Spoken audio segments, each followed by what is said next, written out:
The 90 Pleiadian Collective, A New Dawn. Dearest Earth family, we are overjoyed to reconnect with you during this extraordinary moment in your evolution. The cycle you've been living through is coming to a close, opening the door to a higher vibration and endless possibilities. This is your time to rise. Instead of resisting what lies within, embrace it fully. Everything you've carried, your emotions, memories, and energies, deserves acknowledgement and release. Let the light flow into every shadow, for this is how you prepare for the incredible new chapter ahead. Yes, beloved humans, a new cycle is truly here. As one story ends, a fresh and vibrant reality begins. The year 2025 is your gateway to transformation. It brings something humanity has long dreamed of, real contact with beings from the fifth dimension. This shift will elevate your consciousness in ways you've never imagined. But that's not all. 2025 also brings advancements in artificial intelligence designed to lighten your load, free your time, and bring abundance to your lives. These technologies are here to serve, not hinder, and to help you co-create a thriving, balanced planet. You'll feel this energy moving within you. Some of you will crave movement, action, and connection, while others may find solace in stillness and meditation. No matter the form, you'll sense the loosening of linear time's grip, and a profound detachment from old ways of thinking. Changes are coming, big, bold, and beautiful ones. For those who are ready and open to transformation, 2025 will be a year of surprises, wonder, and endless opportunities. Remember, dear ones, you are the prime creator of your life. Your reality begins and ends with your own intentions. Align with the new Earth timeline, dream big, and step forward with joy. The universe is cheering you on. With love and light. The 90 Pleiadian Collective. Many paths to enlightenment. There are many paths to enlightenment, and no particular right or wrong way to get there. Essentially, it is about going within, working on your thoughts and belief structures, and tapping into your subconscious mind. There becomes a time where the conscious and subconscious minds merge, whereas before the subconscious was hidden, yet still influencing your thoughts and day-to-day living. To me, this defines what enlightenment means: to have greater awareness. One way of accessing your subconscious is by meditation and daily affirmations. Affirmations are stated in the now, as if it has already happened. Use words such as I am, and I am now, rather than I will be or try to be. Essentially, affirmations can be used on any area of your life that you feel needs improvement. Think of your subconscious mind as simply something running in the background on autopilot. It is only when we start going within does the unknown begin to become the known. Meditation is essentially focusing your mind and intent on something you desire. There are no shortcuts to enlightenment, and it takes many years of practice and diligence. It is about becoming a master over your body, mind, and spirit, and feeling empowered with this knowledge. The ego is quite happy for us to play the victim through life, as it does not know any better.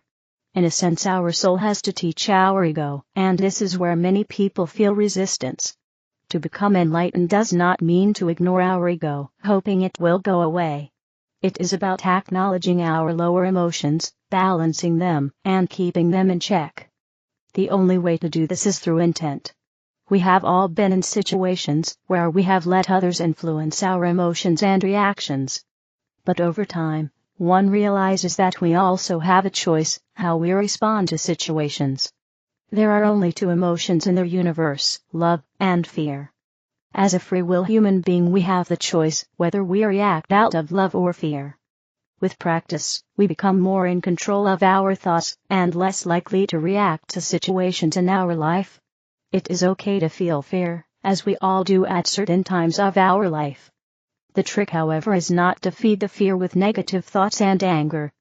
Being enlightened means to have greater awareness of yourself and the life around you. You simply don't just wake up one day enlightened. It's a conscious choice and a gradual process of processing and releasing lower emotional states. It is work in a sense, because you have to peel away layers of pain and hurt in order to be rewarded with a higher awareness. This pain can be very old, carried from previous lifetimes, or early childhood. It remains trapped in time in a sense until we are ready to deal with it again. With the release of old wounds, we can be rewarded with new healing abilities, and psychic abilities from spirit. The Arcturian group, Christ's state of consciousness. Dear readers, because today's message comes at a time of holiday activity and guests, we wish to once again, as in previous years, explain the symbolism of the Christmas story in this message. The narrative everyone is familiar with is so much more than the story of one man born 2,000 years ago, because it is every man and woman's story. It is important to understand that the word Christ is not a name, but is a title meaning anointed one. Many believe that the word Christ refers only to Jesus, who was of such an evolved state of consciousness, that he was indeed an anointed one, but Christhood never has, or ever can be limited to just one person. The Christ state of consciousness silently, secretly, and patiently awaits within every person, because it is the reality of their true selfhood as God individualized. Like it or not, believe it or not, every person is destined at some point to remember this simply because it is who they are. Mary and Joseph represent a state of consciousness that is very close and spiritually prepared to ascend into Christ's consciousness, but not yet fully there. Being forced to make a long and difficult journey in the late stages of pregnancy represents the difficulties and hardships that accompany this stage of everyone's spiritual journey, because it is a time of being forced to leave behind much that a person has always known and been comfortable with in order to move beyond that which is old and finished, and into a higher state of consciousness. No room at the end represents a person's inability to align with or enter into energies they have spiritually outgrown, people, places, and things they once were in alignment with but are no longer because their consciousness has evolved to new and higher levels. The stable represents a state of consciousness emptied of duality, separation, and two powers. The Christ cannot be born into states of consciousness that are already filled with materialism and the false beliefs of a third-dimensional belief system. The wise men represent those who are able to recognize true Christ consciousness regardless of where or when, or through whom it may manifest. They are not fooled by three-dimensional and ego-driven spiritual pretenders and false prophets. They are drawn to and seek out those of true Christ consciousness as teachers, honoring them in ways that ordinary three-dimensional thinking does not understand. Herod represents the fear of annihilation that governs the three-dimensional state of consciousness, because Christ's consciousness threatens many commonly accepted laws, ideas, and traditions of separation, and also the ability to maintain power over others. The Herods of the world always try to harm, ridicule, eliminate, and kill real truth in whatever form they find, or suspect it in a person or persons. In evolved teachers, teachings, or churches, books, writings, and in ideas that threaten their beliefs and power. Christ's consciousness automatically overrides the three-dimensional sense of power and righteousness that so many continue to grasp tightly, because it is the only reality, and not subject to concepts intended to block, remove, destroy, or eliminate it, often under the guise of being for your own good. The newborn Christ must be held silently and secretly within until it has time to mature and become strong enough to face the Herods of the world that continue to manifest through governments, self-righteousness, laws, organized religious doctrine, politicians, and even family and friends.